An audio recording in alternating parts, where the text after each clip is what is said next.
joyeux anniversaire. Happy birthday to you, Rockstar. Happy birthday.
Comme tu disais tout à l'heure, une histoire d'amour entre les deux mythes, quoi. Le Rockstar est un mythe, c'est un temple du rock en France, et OTH était un mythe dans son activité antérieure. C'est vrai que le Rockstar était une salle importante, en tout cas à Montpellier, même on peut le dire en France, et pareil OTH, pareil pour OTH, donc qu'ils se rencontrent à un moment, ça paraît normal.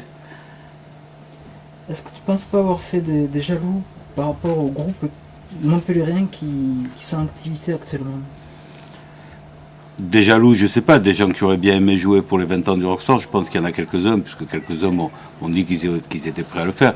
Après, bon, je pense que même chez eux, ils sont pas jaloux parce qu'ils reconnaissent qu'OTH a été un des groupes importants de la scène rock montpelliéraine.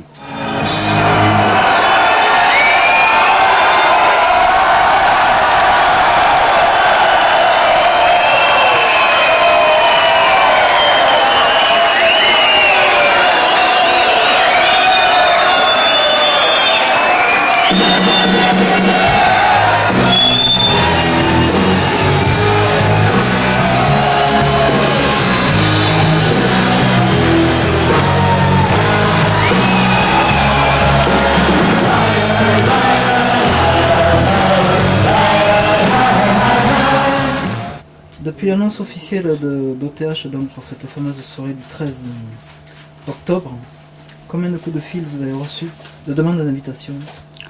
On a reçu beaucoup de coups de fil à compter, je ne sais pas, ça fait peut-être 150, 200, mais beaucoup de coups de fil dès qu'il y a eu le buzz, d'abord pour savoir si c'était vrai, et puis à partir du moment où on a dit que c'était vrai, de savoir comment on pouvait faire, et voilà, et comme ça a pris un peu de temps, il y a pas mal de gens qui s'inquiètent de savoir s'ils pourront avoir des places, et puis ça appelle d'un peu partout dans toute la France.